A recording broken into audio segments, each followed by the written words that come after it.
Chapter 8. The Patterns of the Tree. 1. There are various methods by which the 10 holy sephiroths can be grouped upon the Tree of Life. On these it cannot be said that one is correct and another is incorrect. They serve different purposes and throw much light upon the meaning of the individual sephiroths by revealing their associations and equilibrium. 2. They are also of value because they enable the decimal system of the tree to be equated with the 3, 4, and 7-fold systems. 3. The primary conformation of the tree is into 3 pillars. It will be observed by reference to the diagrams that sephiroths readily lend themselves to this threefold vertical division, for they are arranged in 3 columns. These are called the right-hand pillar of mercy, the left-hand pillar of severity, and the middle pillar of mildness or equilibrium. 4. Before proceeding any further, we must make clear the significance of the right and left side of the tree. As we look at the tree in the diagram, we see Bina, Qabalah, and Hod upon the right side, and the pillar that contains Chokmah, Chesed, and Netzach with the left side. These 3 pillars can also be equated with Shushumna, Ida, and Pingala of the yoga system. It is very important to remember the reversal of the tree when it is used as a subjective symbol, otherwise confusion results. In his valuable book upon the literature of the Qabalah, the Holy Qabalah, Mr. White, in the frontispiece, for some reason best known to himself, reverses the usual presentation of the tree. But it may be taken for granted that most representations of the symbol give the objective tree, not the subjective. When the tree is being used to indicate the lines of force in the aura, it is the subjective tree that must be used, so that Qabalah equates with the right arm. In all cases, of course, the middle pillar remains steadfast. 5. The pillar of severity is considered to be negative or feminine, and the pillar of mercy to be positive or masculine. Superficially, it may be thought that these attributions lead to incompatible symbolism, but a study of the pillars in the light of what we now know concerning the individual sephiroths will reveal that the incompatibilities are purely superficial and that the deeper significance of the symbolism is entirely consonant. 6. It will be observed that the line which indicates the successive development of Sephiroth zigzags from side to side of the glyph and has been aptly named the lightning flash in consequence. This indicates graphically that the Sephiroths are successively positive, negative, and equilibrated. This is a far better representation of the process of creation than if the Sephiroths were represented one above another in a straight line, for it indicates the difference in the nature of the divine emanations and their relations to each other. For when we look at the glyph of the tree, we readily perceive the relations existing between the different Sephiroths, and see how they group, reflect, and react upon each other. 7. At the head of the pillar of severity, the negative, feminine pillar is Bina, the Great Mother. Now, to Bina is assigned the sphere of Saturn, and Saturn is the giver of form. At the head of the pillar of mercy is Chokmah, the supernal father, a male potency. Thus we see what we have here, the opposition of form and force. 8.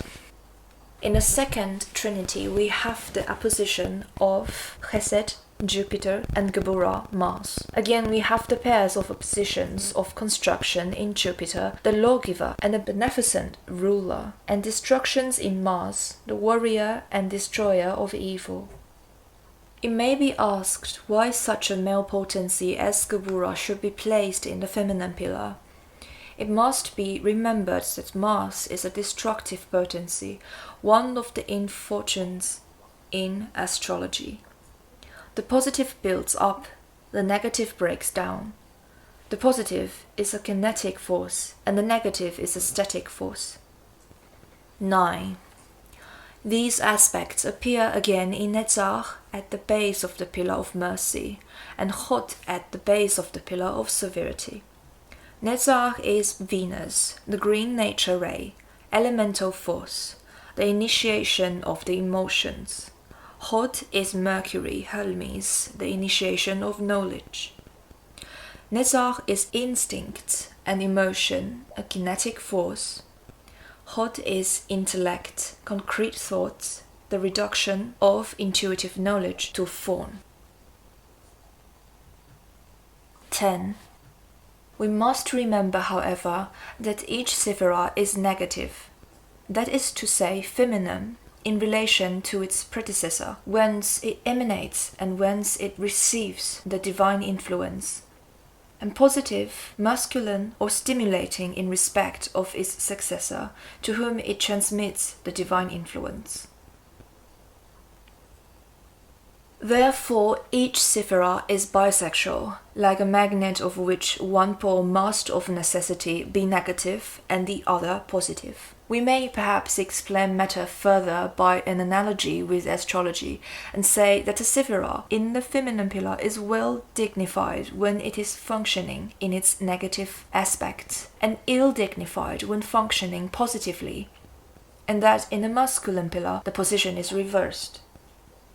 Thus, Bina Saturn is well dignified when providing stability and endurance, but ill dignified when the overplus of resistance causes it to become actively aggressive, and we got obstruction and the accretion of a fat matter. On the other hand, Chesed, mercy, is well dignified when ordering and preserving all things harmoniously, but ill dignified when mercy becomes sentimentality and it usurps the sphere of Saturn, preserving that which the fiery energy of Mars, the opposite number, the Sephira Gebura, should weep out of existence. 11. The two pillars, then, represent the positive and negative forces in nature, the active and passive, the destructive and constructive, concreting form and free-moving force. 12. The sephirots on the middle pillar may be taken as representing levels of consciousness and the planes on which they operate. Malkut is sensory consciousness. Yesod is astral psychism. Tiferet is illuminated consciousness, the highest aspect of the personality with which the individuality has coalesced. This is the condition which really constitutes initiation. It is the consciousness of the higher self brought through into the personality. It is a gleam of higher consciousness coming from behind the veil, paroket. It is for this reason that messiahs and saviors of the world are assigned to Tiferets in the symbolism of the tree, for they were the light bringers to humanity, and as all who bring fire from heaven must do, they died the sacrificial death for the sake of mankind. It is here, too, that we die to the lower self in order that we may rise in the higher self, in Jesus Morimur. 13.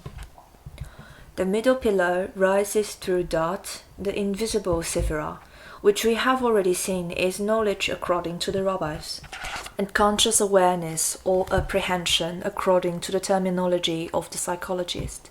At the head of this pillar is Kether, the crown, the root of all being.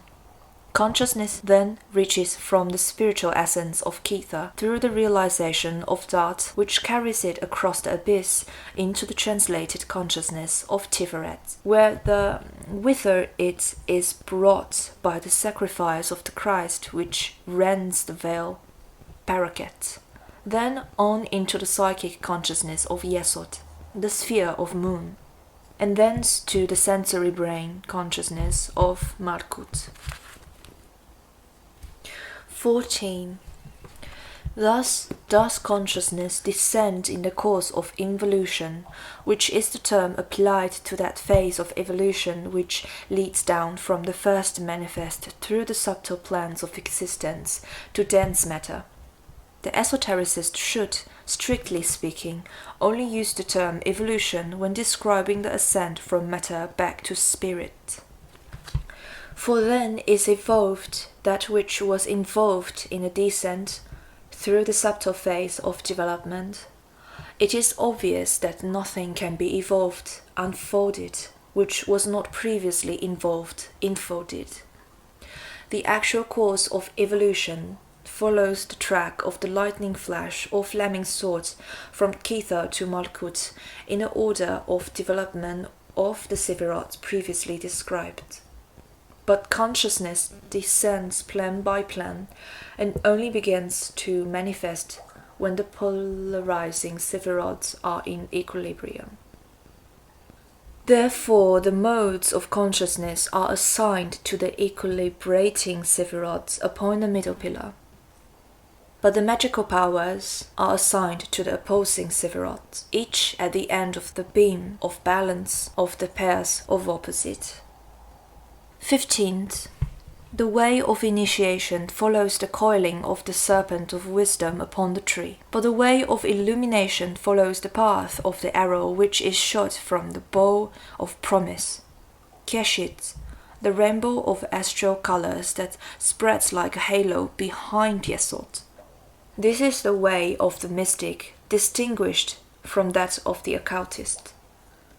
It is swift and direct, and free from the danger of temptation of unbalanced force that is met with either pillar.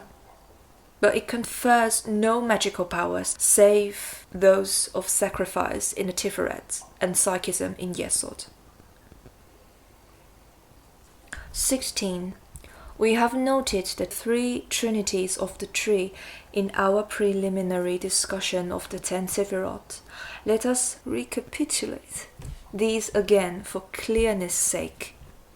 Mathers calls the first trinity of Kether, Chokmah, and Binah the intellectual world, the second trinity of Chesed, Geburah, and Tiferet a moral world, and the third trinity of Netzach, Chod, and Yesod the material world. To my way of thinking, this terminology is misleading, for these words do not connote in our minds what is meant by these worlds. The intellect is essentially a concreting of intuition and apprehension, and as such is an unsuitable term for the world of the three supernals. With the use of the term moral world for Chesed, Geburah, and Tiferet I agree. It is identical with my term ethical triangle. But with the term material world for the trinity of Netzach, Chod, and Yesod, I emphatically disagree, for this term belongs exclusively to Malkut. These three Sephirots are not material but astral, and for this trinity I propose the term astral or magical world. It is not well to wrest words from their dictionary meaning, even if you define your use of them, and this Mathers has not troubled to do. 17. The intellectual sphere is not so much a level as pillar, for the intellect, being the content of consciousness, is essentially synthetic.